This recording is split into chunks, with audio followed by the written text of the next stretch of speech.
Buon pomeriggio a tutti. Good afternoon, ladies and gentlemen, and thank you for being here. Thank you so much for being here, so numerous. This session deals with a subject that has basically disappeared from the press and the media, which is Syria. But your presence is a clear sign that Syria has not disappeared from the hearts and the minds of people that have started loving this country and its people. At the beginning, I would like to mention something that may be taken for granted, but it is not the case. In Syria, there's still war. This piecemeal war, Third World War, is being fought there, as Pope Francis said. There's still missiles shelled there, but there's also international situations that over the last few years have managed not so much the regime of Bashar al-Assad, but the people there.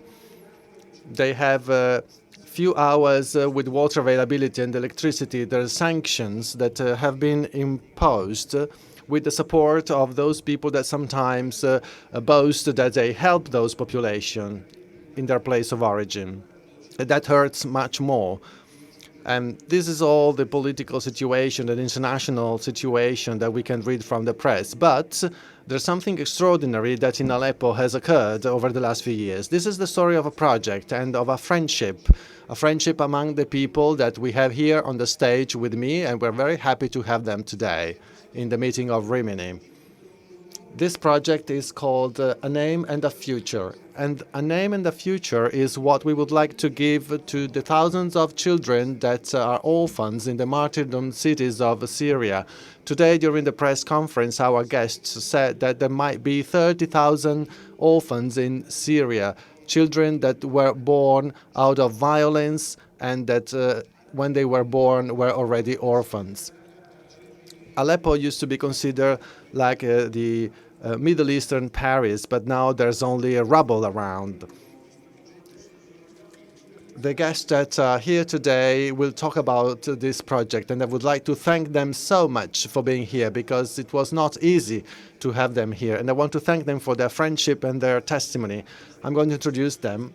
To my right, His Excellency George Abou Khazen, Apostolic Vicar of Aleppo.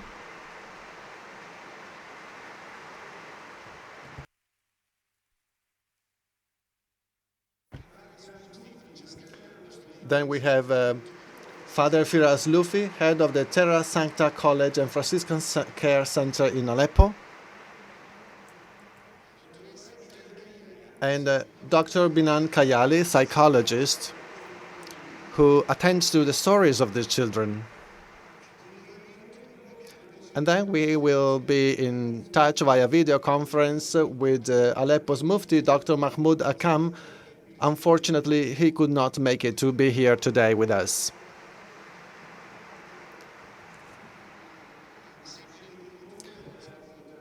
He is attending, he's following the meeting, and he could receive your applause. And before starting, I would like to show you a video about the general situation in Aleppo. Please, we can watch the video now.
Che cosa abbiamo visto in questo video? What could we see in the video? After all, it was something simple, but in its extraordinary simplicity, we could see an archbishop, a Muftì, and a Franciscan friar, and a veiled woman together. His Excellency, I don't want to take more time. I would like to ask you, what made it possible to have this meeting in the city of Aleppo?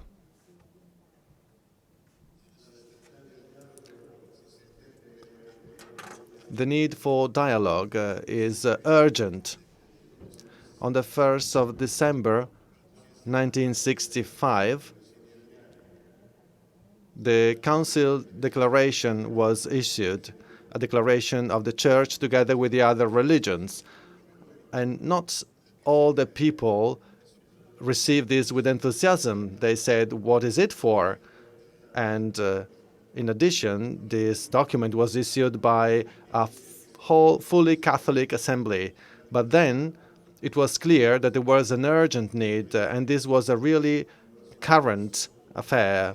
In Europe, there's a great flow of migrant people, and also we have seen the appearance a lot of extremist groups we call the jihadists that really perpetrated a lot of evil to us and also to moderate Muslim people. How should we go about with these people? How can we have a dialogue, and how can we safeguard our identity and maintain our identity in this? We Christians in the East have a long history of living together with Islam for hundreds of years, with the conquest of Islam in the Middle East and all the rest of the story. And we Franciscans have a special charisma that was inspired by Saint Francis.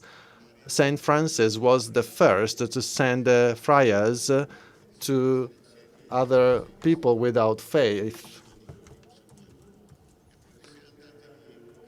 And those people were called Muslims. These were the Saracen. And it was like going to preach the gospel among the wolves.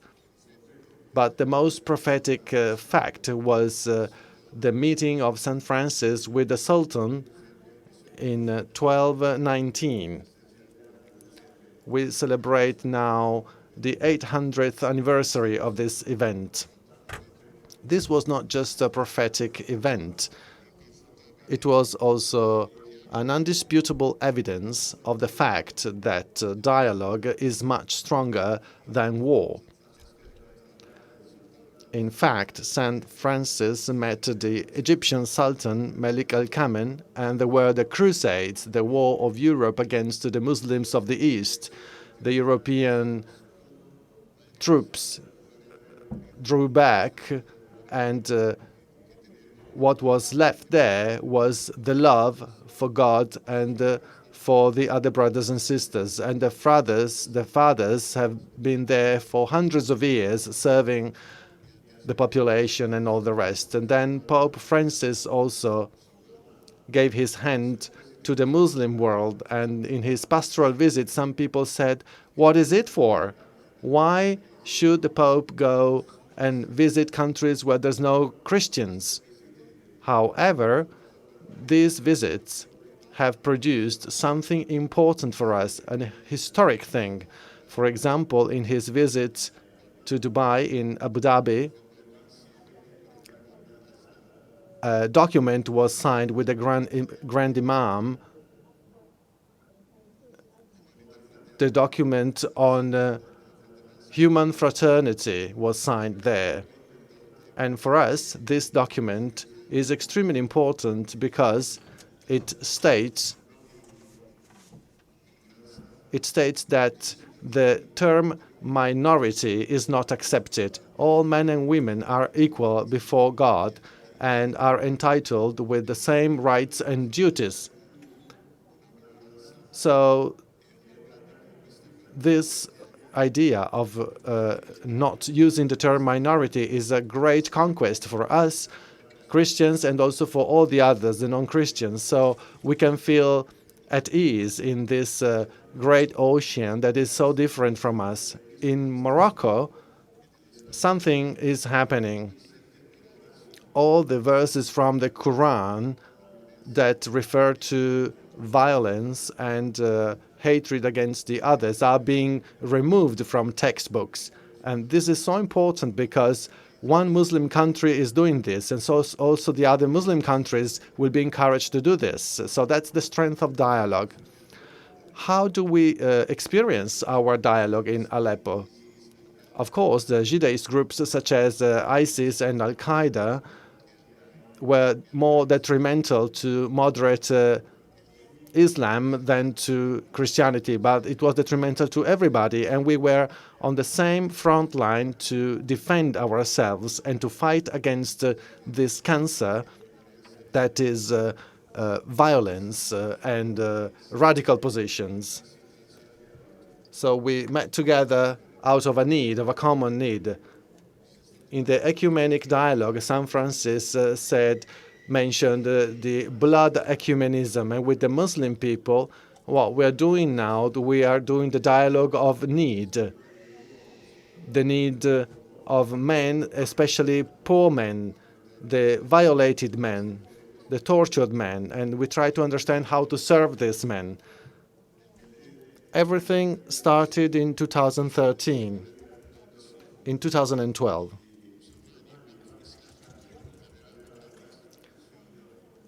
There was a big Islamic institution hosting elderly people, disabled people, and also orphans. Radical groups arrived and they started to bombard that place, and they didn't really know where to move these people. And when I was told about that, we had a building at the Vicariate, and I said, well, they can come here. And they came immediately because they had to be evacuated. And during the evacuation, 2 drivers were hit in the neck. And so 150 people arrived. A few days after that, they were forced to take children away.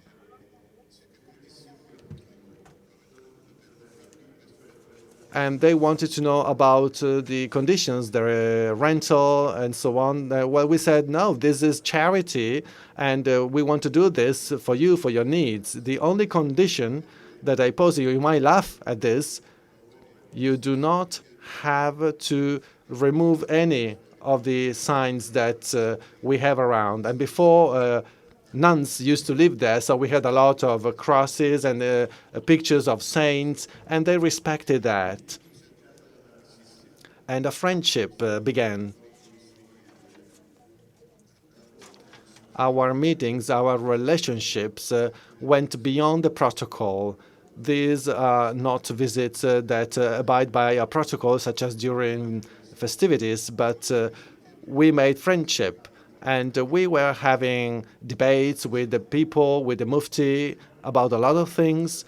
And for us, these were opportunities to talk about the Gospels and the Holy Scriptures and the preachings of the Church. And for them, it was the same. They were talking about their own tradition.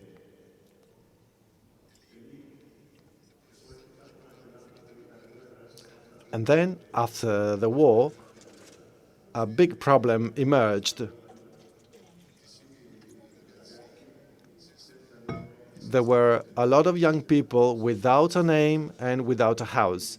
They're not registered officially, but they exist. Since they are not registered officially, they do not have a name and they do not have access to schools and to anything else. So we try to do something together as Christians and as Muslim people.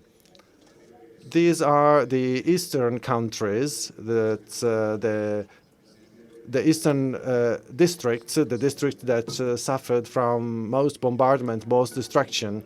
So there's no Christians there, and we didn't want to work on our own. We wanted to work with Muslim authorities, so people wouldn't accuse that we were trying to convert them and to give them a name and a future. In Islam, adoption doesn't exist. And I was joking with the Muftì time ago, and I told him, "Why aren't you a member of your own council?" And he was smiling, and he said, "Why?" And I said, "Well, to find a solution for these poor children." And he nodded, and after a couple of months, he showed me a study that he carried out about adoption, so families can adopt these children, families and foster families. They can declare that these children are not their own children, but they can give them their names, though they cannot inherit. And when they are 18 years old, they have to leave the home. And many families are doing this already. Of course, we are not interested in proselytism, but we want to do this as a testimony, a truly Christian testimony. And there they discovered who we are. Many people tell us now that we know you so much, so better, we have so many things in common, because from a dogmatic perspective, it is useless to have a dialogue with them, because we are like two parallel lines that never meet. But we have hundreds of things that unite us, especially as regards the notions of human beings, service and peace in family, and many other things. And they are open too. They tell us, do not leave us, do not go away. Please stay with us, please stay with us. And this is a wonderful thing that encourages all the Christians to remain.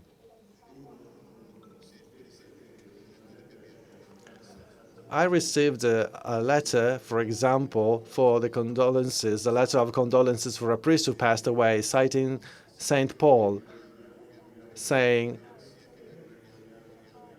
whether we live for God, whether we die for God. And this is something I really dreamed of, to hear from people like that person. And during Ramadan, we got invited by the governor, together with civilian and military authorities and the representatives of Muslim and Islamic groups. And the Muftì stood up and said, brothers and sisters, this is a fasting month for us, but you see that our Christian friends also have fasting like us. They pray more than we do, and they do charity more than we do. And their presence softened the environment and paves the way to openness and to living together with the others. We would like to continue to foster this process. I'm not saying that this has to be done with Christian values only, but with human values of opening to the other. This dialogue is the only help that we can give to real peace and real reconciliation. Otherwise, we will keep stuck in war for many, many years, and this war will not end. And we do hope that this war should end soon. There's so many abandoned children. According to the Ministry of Social Affairs, there's 5,000 abandoned children in Aleppo. Our colleague here says that there are more. And there's 30,000 children in the whole of Syria, and Syria is still at war. Later, I'll leave the floor to Father Kraske, who is in charge of this project called A Name and a Future, and then Dr. Binan Kayyali will also speak. Thank you so much for your patience and for listening. Thank you.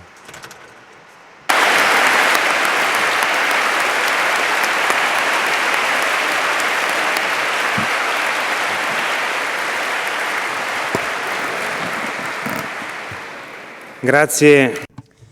Thank you very much, His Excellence.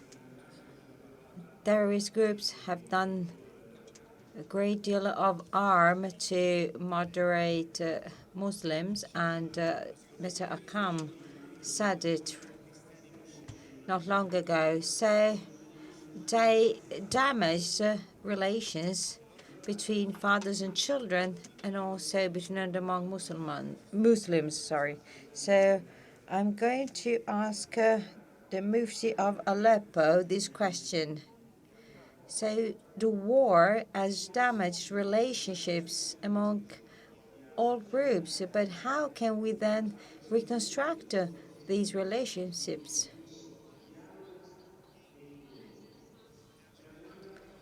So this is the question I would like to ask you.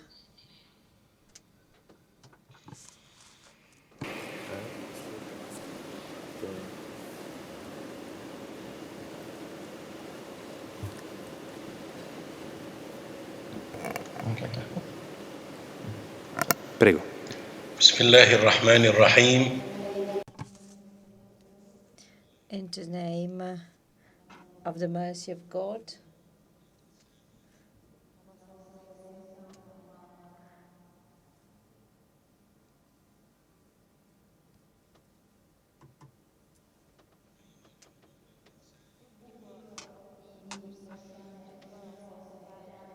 Dear audience of generous people, dear presents who are gathered there to become better people who work for justice.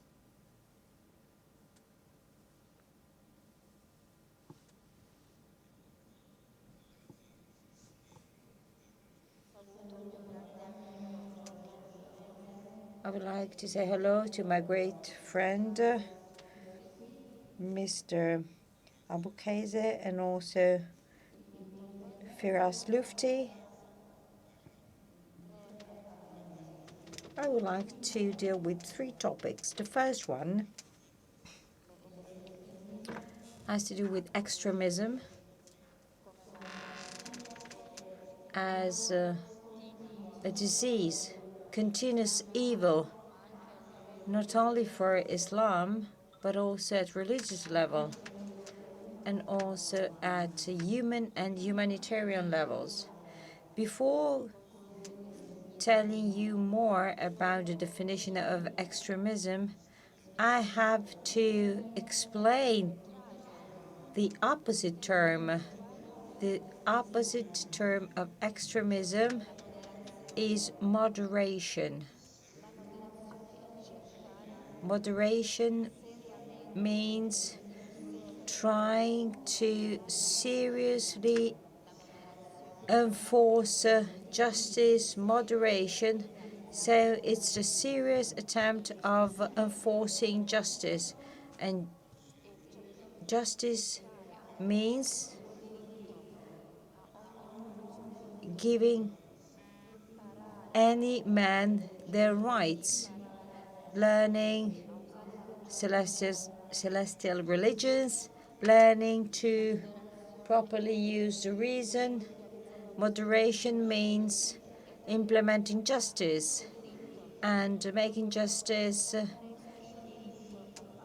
applying rights and implementing rights, the rights people need. So using reason and rationality in a healthy way. When I talk about justice and moderation as the way to implement justice, I also have to talk about extremism, that is the opposite of justice. So extremism means giving to a man more than that man has the right to have through celestial messages, through reason.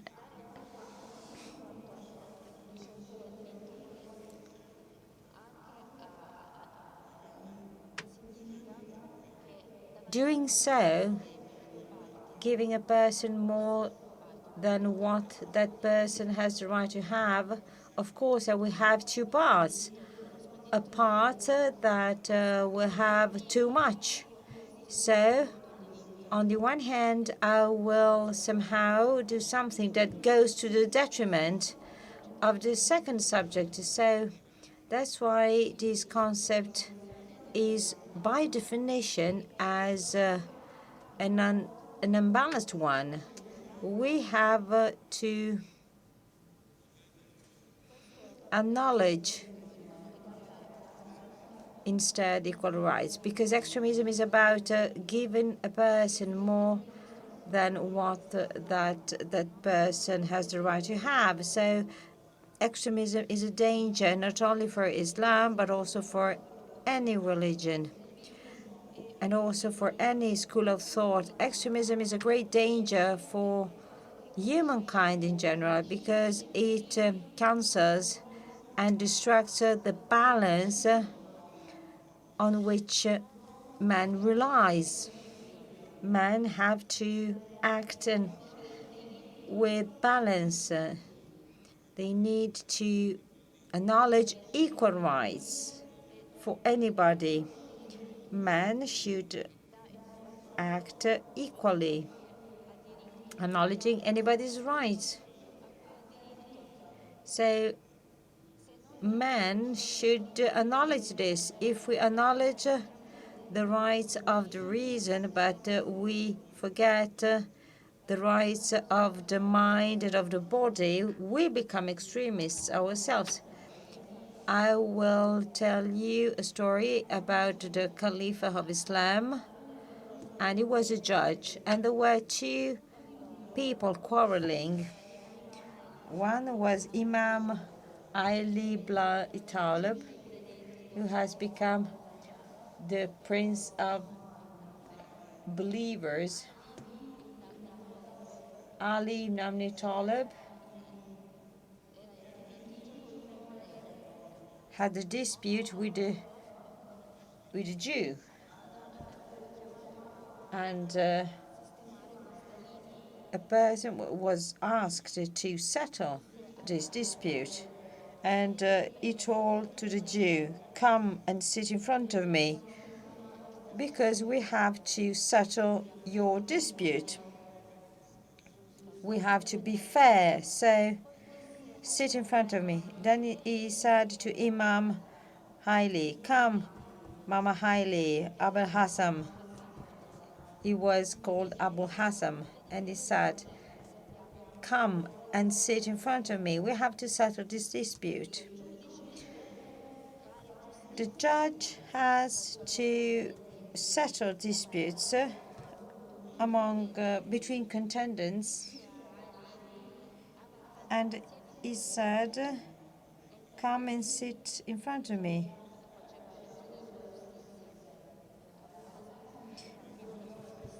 Abu Hassan, one of the two opposing parties, changed his expression, and so the jury asked Omar ibn Khattab.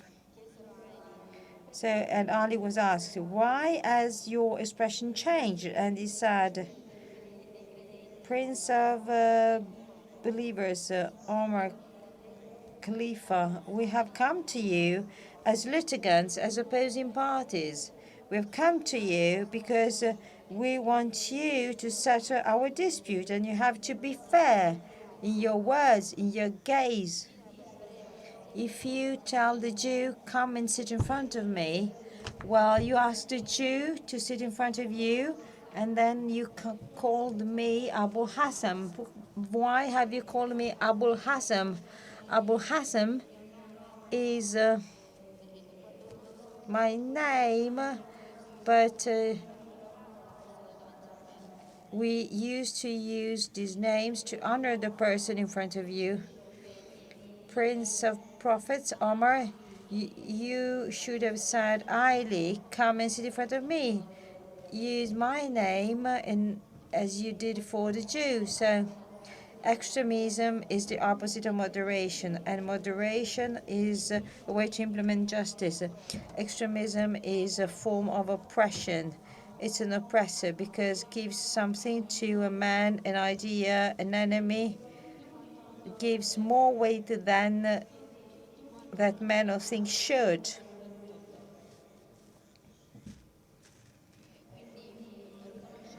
So the right of a person is acknowledged to the detriment of somebody else, of an enemy, or of anybody else. So this is exactly what we're trying to fight against. We are trying to invite people to look at the others in fair way, because when it comes to justice, well, after the creation of earth and the sky, we have to have the good dominating together with the virtues. Justice means faith, and injustice is a representation of vices, while justice is a representation of virtues.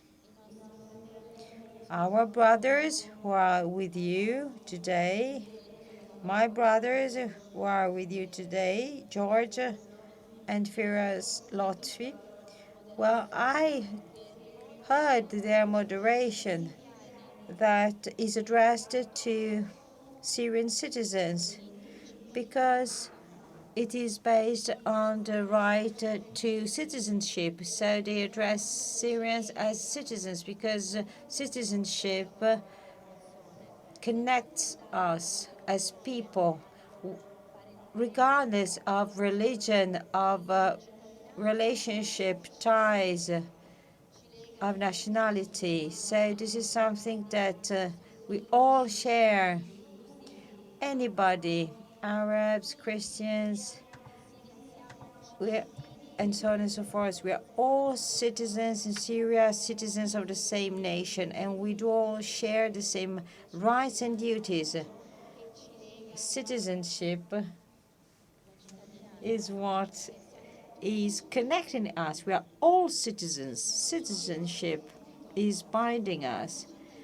Nobody is a subject. We are all citizens. We need to comply with the same duties and rights through the same kind of institutional, sort of religious institutions. We could apply the citizenship concept. We want to consolidate the notion of citizenship as something that is binding us. So any citizen should get their rights regardless of their status, Christian, Muslim. They need to have their right as citizens according to the constitution, the law, regardless of the ethnic group, belonging, of the religion. That's why we have worked together for this right to citizenship.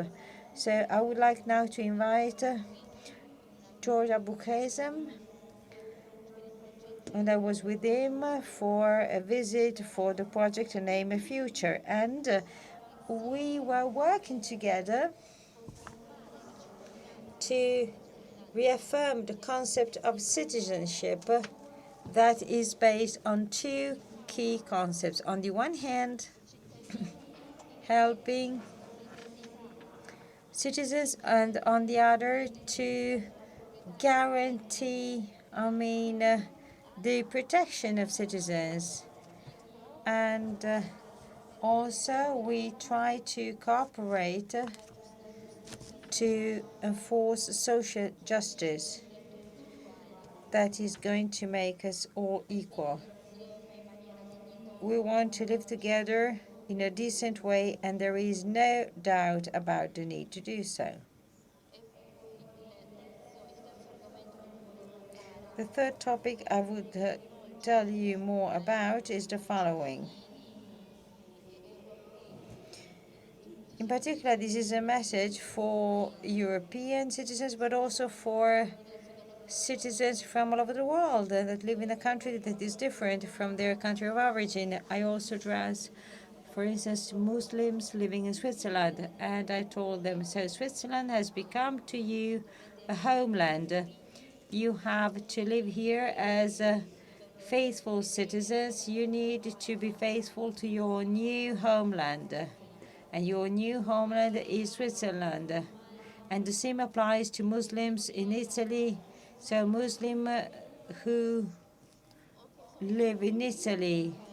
And then there are Muslims that just visit a country or they're just for a limited period of time. So I tell you, well, those who got a certain nationality, Italian or French, well, you have become citizens of that given country and you have to stay true to the homeland you have just acquired, which you have become citizens, and you have to respect this new homeland. As Islam says, you have to protect that homeland from evil. You have to protect your homeland in order to make it the stable, independent, conducive to development, and so that it can reach peace and happiness. So I would like to remember the words of Imam Ali. Imam Ali says, there is no country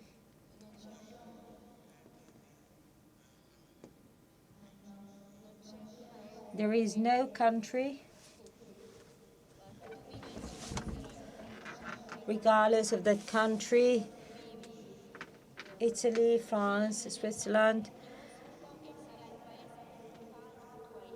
you have to consider your hosting country as your dearest country, because that country is like a mother, because that country supports you like a mother. You need to abide to that country. You need to comply with its laws, its constitution.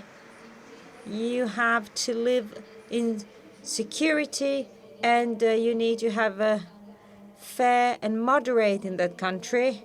You need to be there as moderate and fair as you would do in your origin country. You need to do the same in your hosting country. I hope that this conference is a link in a humanitarian sort of meshwork and chain that tries to look at compassion and values and mercy that were transmitted to us by the prophets, by heaven all over earth. Thank you all. I would like to thank the organizers of these humanitarian conference, and I wish you all the best. I hope that this meeting will be successful, and I hope other initiatives of this kind will take place in the future. To all the people who have been able to join, I wish the protection and the mercy of God. Thank you very much, Mr. Akkam. We hope to be able to welcome you here in Rimini very, very soon. The Muftì was in the Aleppo Franciscan monastery, and well, it was important to say we saw a crucifix. And so the words of the Muftì of Aleppo were very impressive. So this is an irreducible need of man, that of justice, and in order to establish bridges and not walls, the same that the Pope wished for Middle Eastern countries. But now let's talk about a project. What is this project about? So a name in the future. What are you doing for these countries? I mean, for these children in that country. So you try to educate them to hope in a new future in spite of the war and the devastation. Grazie. Thank you, everybody, and thank you so much for inviting me here. It is my second time here, and it is a great pleasure for me to be here. Before giving my short presentation, I would like to ask the technicians to start the short video that will contextualize a little bit more this project called Aleppo, a Name and a Future. Thank you.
Grazie.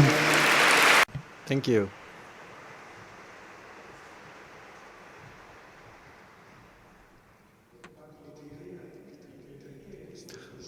I would like to begin talking about the name of the project, the name and the future. Why? Well, one of the reasons is linked to the pictures that you've just seen, which were recorded in Aleppo.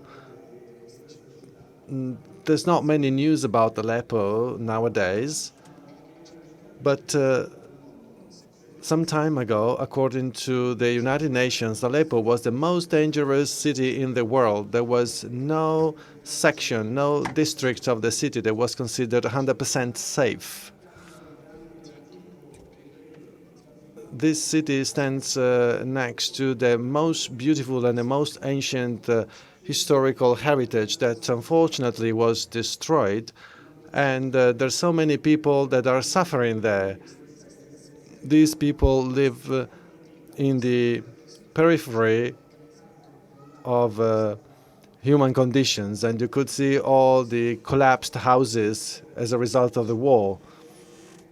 But in the rubble, there's real people living there, and the majority of these people are women and children. So we had the idea to meet a kind of need, an emergency of our time. That part of the city is totally overlooked.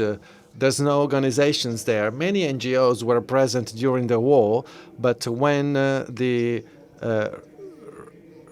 the war with weapons and bullets finished, then the real problems start, and the organizations are not there anymore. So what can be done? Well, as Franciscan fathers, as a church, we had two choices.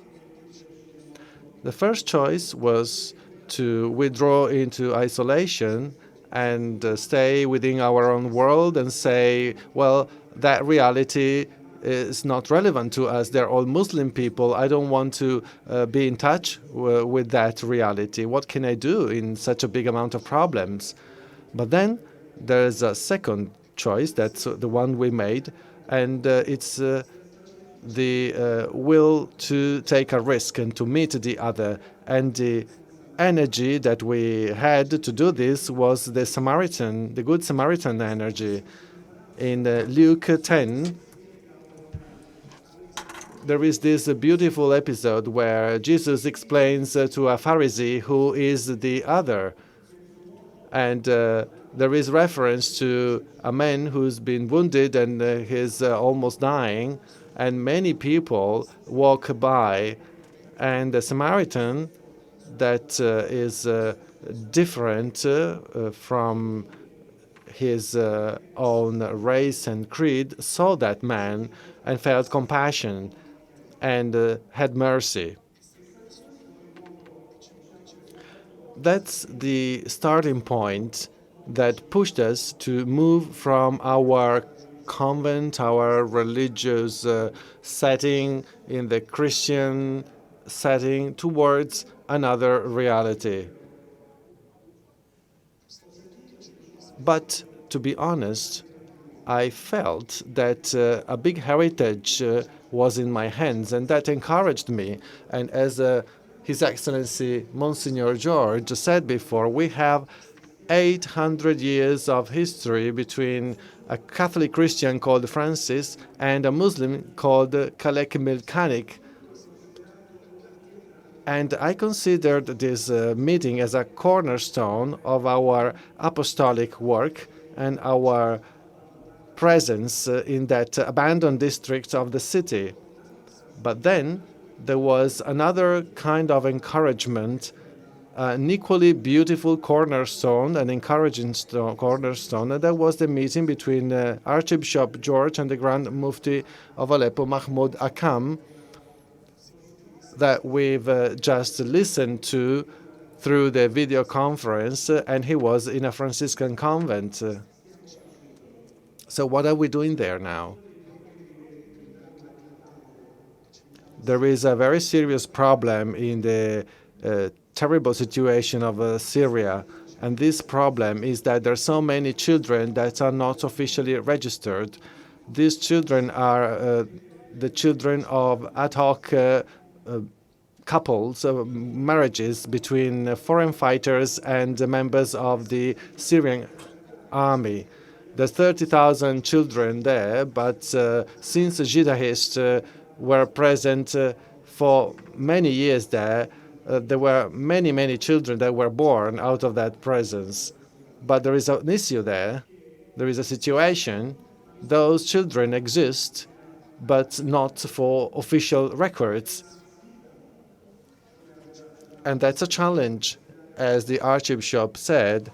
It is a challenge that should be given a name. And together with the name, they must be given all that is necessary for a decent life. They need education. During those years, 4 or 5 years, they never attended school. Jihadists prohibited that.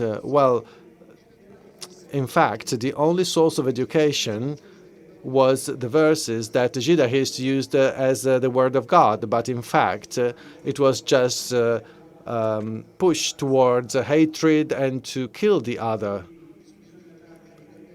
So what needs to be done is to retrieve the real face of education and instruction. There is another fundamental need, and that's the need to solve the trauma that generated out of the stress and of the fear for having lost their parents or having witnessed terrible situations. So how can they be helped to retrieve that part of their humanity? If we don't help these children, in a few years we run the risk of having another terrorist, another jihadist. But if we take action at the right time, we might give rise to a new genius. Who knows? Well, by the way, when we started working with these children, we found out that many of them are so gifted. Some sing, some play musical instruments, and some play sports. They have a great future before them. That's why we call this project the name of the future and the future. First, the first step is to give them an official record, to register them officially so that they are officially recognized in the society. And with this name, we hope they can have a better future than they could have before. And then, on the other hand, there's the mothers. The mothers suffer a lot. They were the victims of a lot of violence. Many of them were raped and they were just left behind. So we want to take care of the kids and to psychologically support the kids, but along with this we also want to help mothers who would like to work and to earn resources. Fortunately, we have some experience in our convent. It's called the Franciscan Care Center. The project was called Therapeutical Art. We wanted to help traumatized children in Aleppo, but not through a standard way, but through art, through music, theater, sports, swimming, different activities that, on the one hand, can give these children an opportunity to have fun, because for 4 or 5 years these children couldn't really play, neither in school nor at home. Everywhere was dangerous, but now they can do it thanks to the wonderful reality of our convent in Aleppo, Terra. It is a sort of oasis. It is an opportunity to be welcome there in Aleppo. So starting with this experience, on the basis of this experience, we simply widened our horizon, our gaze, and we didn't just focus on our small world. We can be frank and say that it is the Catholic Christian world, which was also affected by the crisis, but we also embraced the other side, which is the most fragile and vulnerable part. Eastern Aleppo only had Muslim people who were all under the dominance and the violence of terrorist groups, with all the relevant consequences there. I was lucky enough to get to know Dr. Binan Kayyali. She has great professional experience in the field of psychology, and but what is special about her is her humanity and her way of staying among the people and of supporting suffering people. And this was a kind of a gift. When Archbishop George said that this project could be supported, we said, well, let's start right away. We already have the experience. We just need to study the context, the new context, and adjust it. But our team would be ready. Then, after some months, the name and a name in the future project started, and I can already tell you about a story about a woman that you saw in the video. The first time that I went to a district, to that district, it was the first time in my life I could see veiled women completely covered with the black dress. There was no communication. I couldn't see their eyes, I couldn't see their faces. After 3 months, I could see a little window open, I could see their eyes, I could see a beautiful face, a smile. At first sight, those women were scared of me. They were wondering, who is this person? Why is he coming to this side? but with constant work and after some time, after establishing relationships of friendship and after assuring that we were there for their good and for supporting their children, then we could find a different kind of approach, and we trust each other. To be brief, I can say that we receive much more than what we give from that to that humanity. It is a wounded humanity, and they really need help. What we receive is also a sense of resilience and of patience, because these persons resisted to so much fear and so much hatred that they received. And finally, I received the message that we are all brothers and sisters, regardless of our experience of the evil. In fact, the evil is something that unites us and that pushes us to be real brothers and sisters, notwithstanding our ethnic or religious differences. To conclude, I would like to invite my colleague, Dr. Binan, to tell us about in more detail her experience. She coordinated this project and she is managing it in a very professional way. I would like her to tell us about how it is organized, how this project is divided into different parts, and about the results it obtained. We would like to know about success stories, and then you will tell whether it is worth it or not to put one's life at risk, if it is better to remain closed up in my world or just get out and mature with humanity and serenity. Thank you for your patience and for listening to me.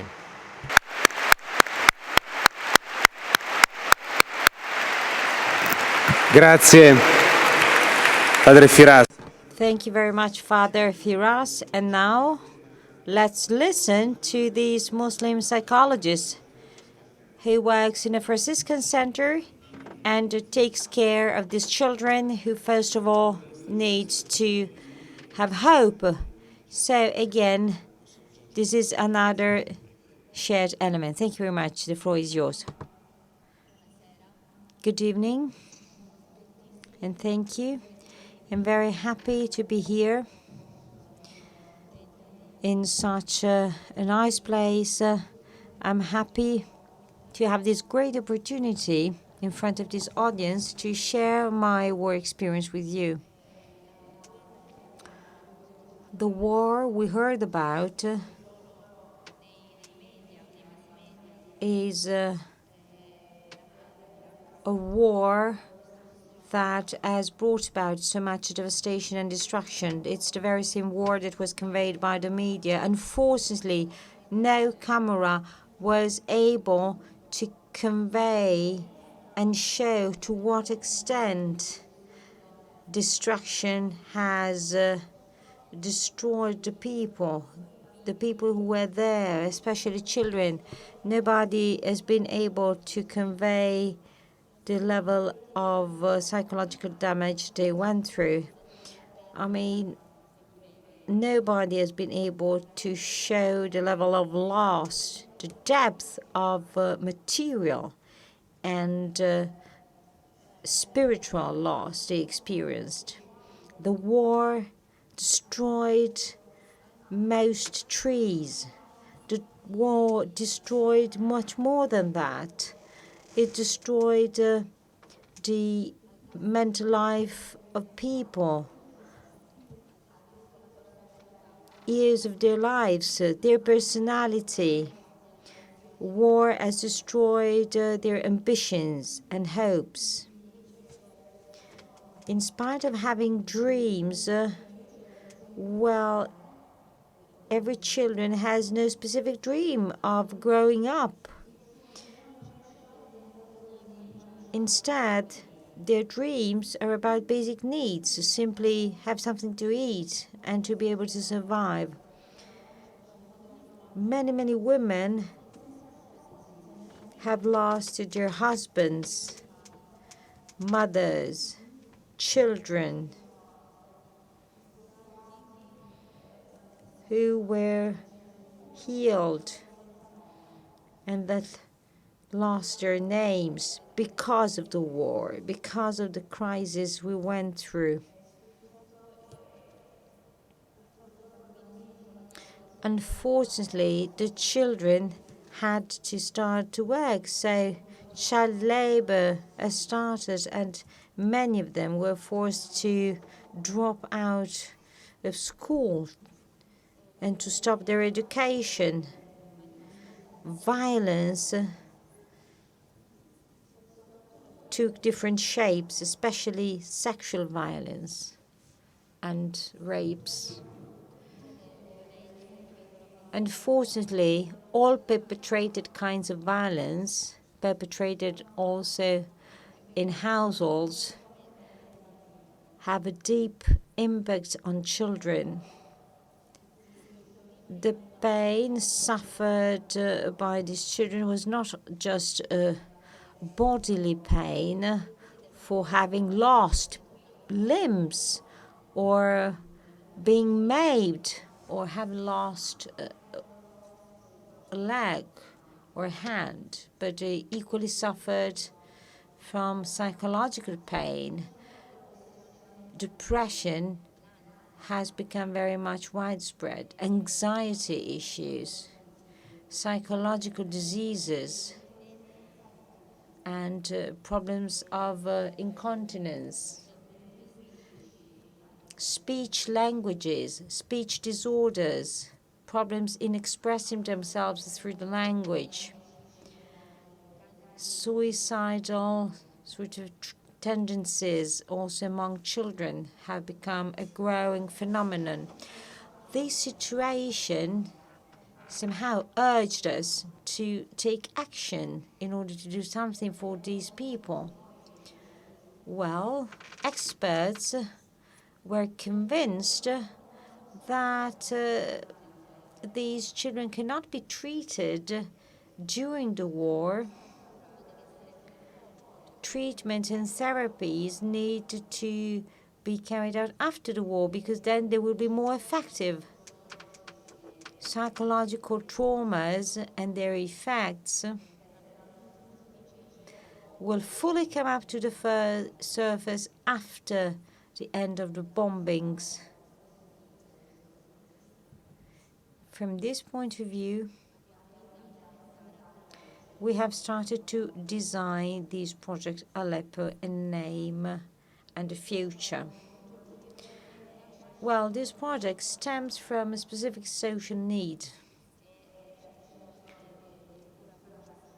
and it has been endorsed and originated by the Franciscan Care Center, directed by the Franciscan Friars of Aleppo.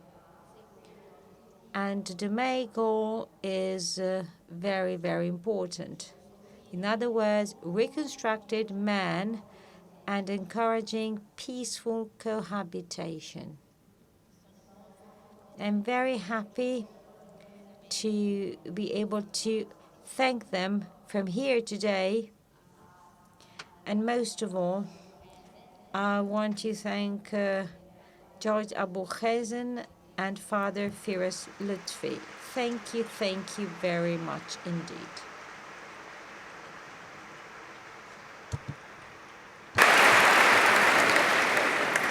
المشروع انطلق وفقا لهي الأهداف اللي ذكرناها. The project was rolled out to achieve the goals I've just mentioned. The project included 2 regions, and each center includes several departments. The educational department that welcomes children from 3 to 6 years of age, then from 6 to 18, and then illiterate women who have to learn to read and to write. The second involved department is the art department, This is a department that carries out art activities in order to encourage and develop art-related skills. The third involved department is the language department, where English and French are taught to children, in particular to the children who had to leave school. And then there is the physical department for children who were somehow injured by the war and have become disabled. Then we have a legal counseling and support department that deals with the specific procedures, in particular when children have to be registered. And then we opened up another department, a sort of healthcare department, where we provide free of charge healthcare services to children. The last involved department is the psychological support department, offering therapies, in particular in the psychological field, but also free of charge sessions, psychological treatments delivered both at individual and group level. But let's see some current figures about the people we're taking care of.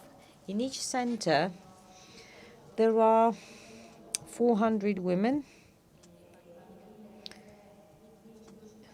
250 children from 3 to 6 years of age, and in the age group between 6 and 18 years of age, we have 800 children. We have 800 disabled. And then there are also hundreds of disabled children and 25 men.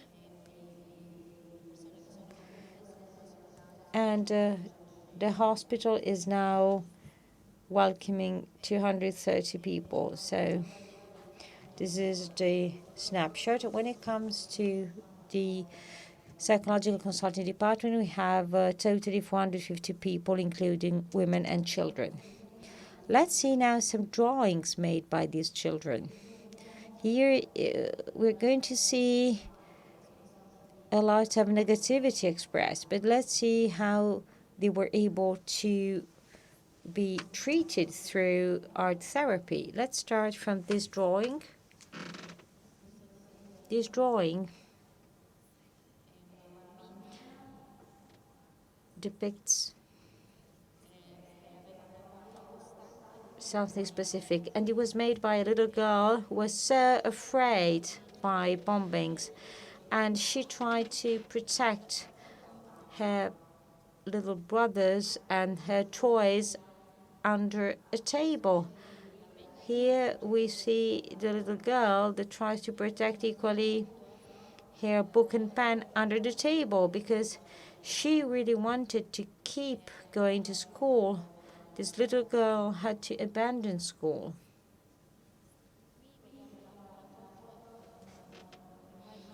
Here you see a drawing about the present and one about the future. You see the tent where they used to live with the sick mother, and she put a smile on the mother's face, but then after a while the mother died.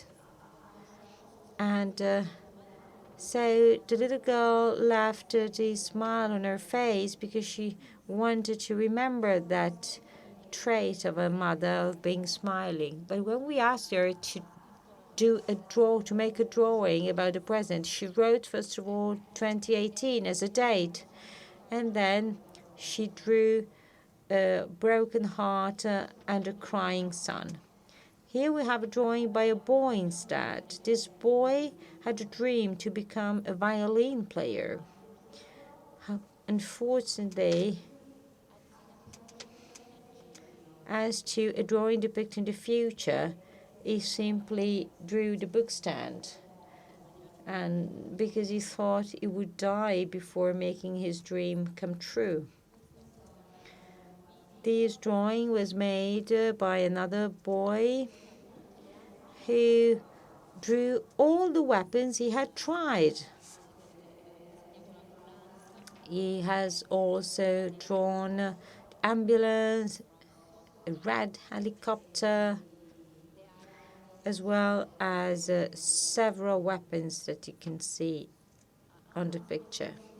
He also drew himself, and we can see him holding in his hand a weapon, because that weapon was the only way he had to protect himself. Here we have another drawing from the same boy. We asked him to make a drawing about what he dreams for his future. And, well, this boy dreams of becoming a military pilot.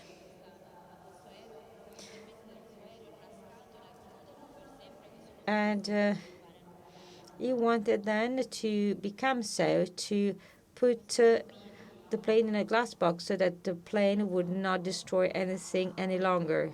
Unfortunately, this boy underwent so many traumas and injuries. Let's say we call them composed traumas.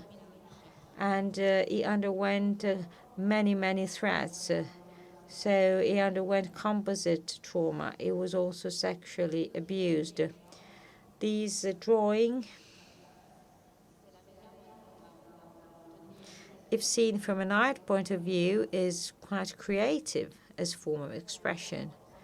But when we get to know that this drawing was made by a 14-year-old boy who lost his father and who now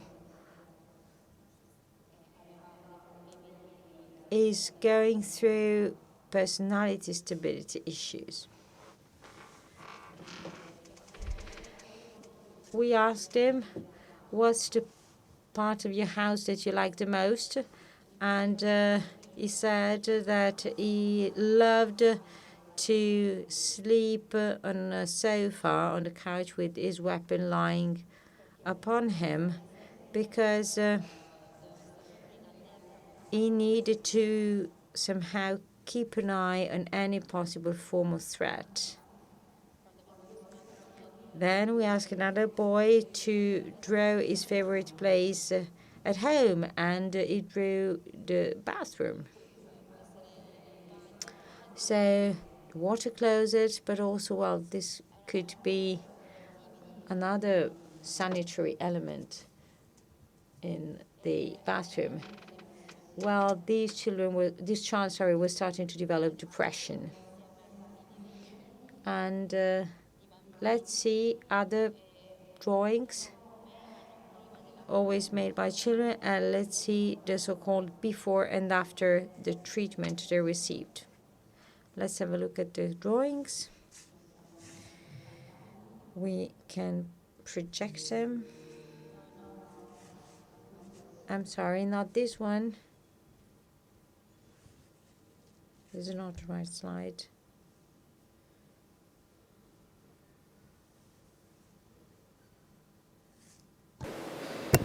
Sì, il video era quello esatto.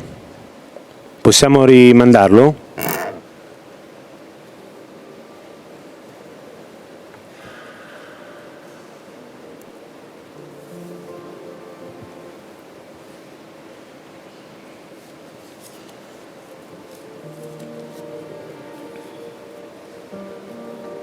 طبعا كل صورة لها مغزى كان لها وراها قصة.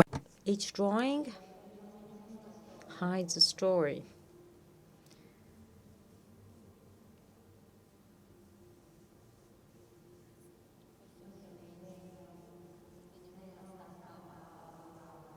So these are all drawings, not colored prints.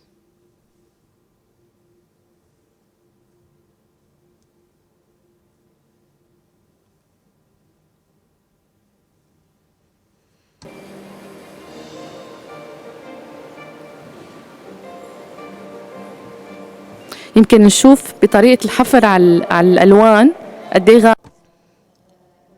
Here you can see a dominance of dark colors. You see sort of violent use of color, as if colors were somehow graved almost on the sheets of paper.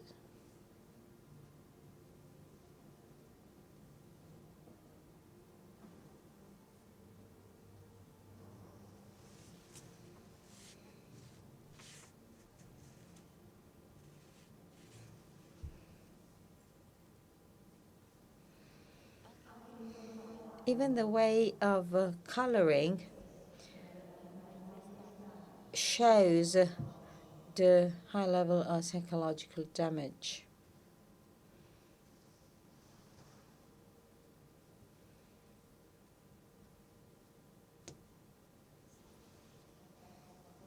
Let's see now the drawings made by the very same children after 1 year, so to see the level of evolution from that point in time.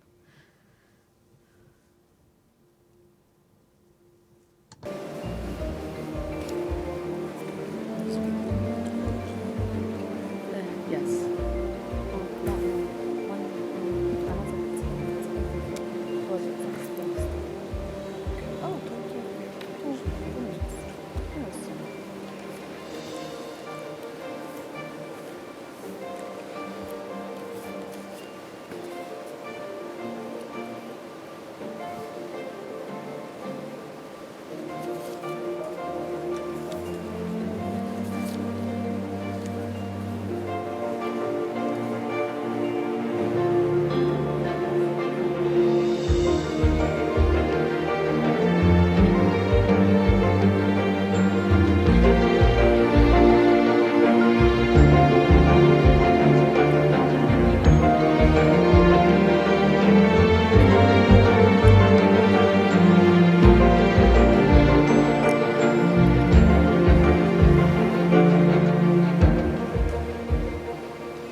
هذا عرض بسيط. Well, it was a rather simple slideshow.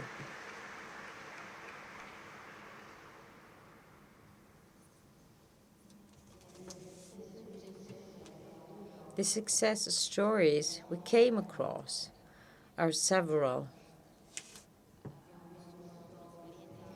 We experienced, in general, a great success story.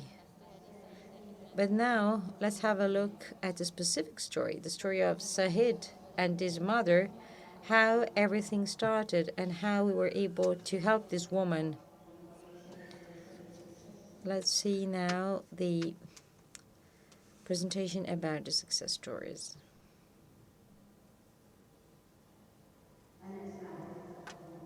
عمري 49 سنة وساكنة بكرم. I am 49 years old. I've lived in Kamal Qatari since I was a child. I've never got out of this neighborhood. We bought a home in the city center, but we came back to the same area in Kamal Qatari. We stayed there for 9 years. Then the war started. Yet, we didn't leave at all. Even during the siege, we were patient and resistant, despite losing everything. I had 7 sons. 1 died. The others are with their father, and I have an 11-year-old who still lives with me. I heard the name of the future, of this project, a name and a future, and from my uncle who has a patisserie. I was looking for information to somehow get lessons, and when I started following them, I was devastated. My life was hell. I suffered a lot, but I continued my lessons in the center. My personality became stronger.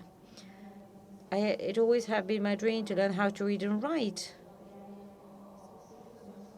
to continue my life differently. Even though I'm a bit old, I want to study and change. My 11-year-old son works to support himself and not beg anything from anyone. I worked as a nurse, now I work in a sewing workshop, and I'm studying in order not to ask anything from anyone. There weren't so many problems. Even my children had to suffer a lot. I live with my little child. I have herniated discs. I have high blood pressure. I forget my pain when I come here. Here I find rest and tranquility. My life has changed a lot. I hope to continue my studies. So down to diploma. I also encourage my son to do the same. Now I walk in the streets. I tell my son, well, we have, even if nobody educated us, now we have the chance to do it. And it's a great chance to learn. We need to keep resisting and learning. We need to be grateful for the support we got, the psychological support we found and got. I need to have grateful for the great opportunity we had. I've always said I wanted to study. My name is Amr. I am 11 years old. I was in the 4th grade, and now I've passed to the 5th grade. I finished work at 12. At 1:15, I come here to the center. I earn something, and usually what I earn is for my mother. She buys the food, what we need. I wake up at 7 o'clock. I go to work at 8 o'clock. Then I come back here.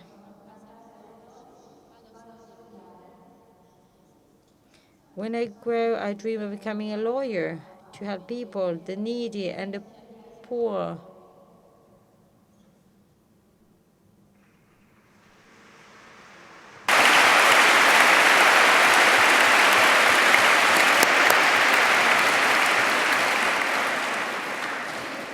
مثل ما ذكرت القصص كتيرة بس الوقت. As I said, well, I would have plenty of stories to tell you, but unfortunately we do not have enough time. But I thank you very much for your presence, your time, your attention, and your humanity. Thank you very much indeed.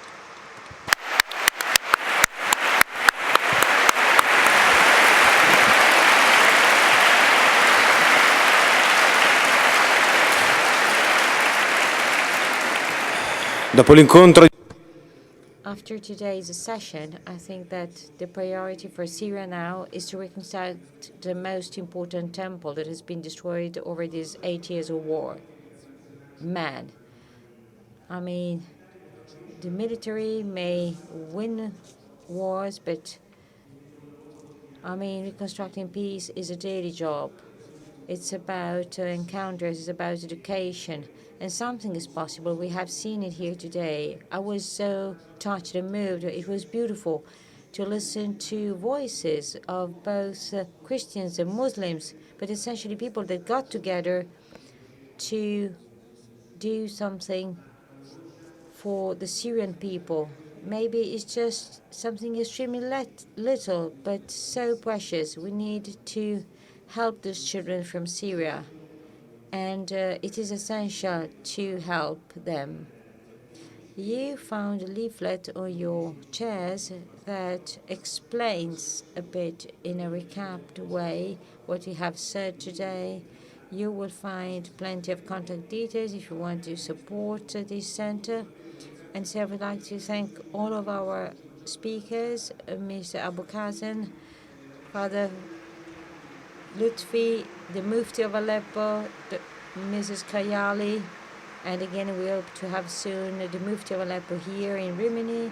And so thank you everybody, thank you very much for coming.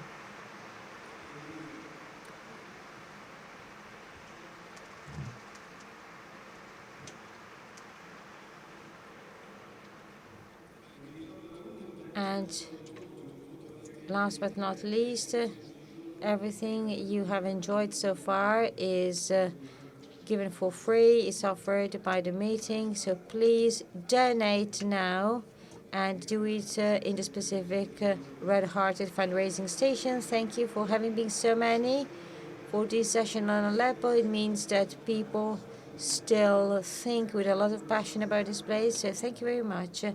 And I wish you all the best for the rest of this meeting edition. Thank you very much.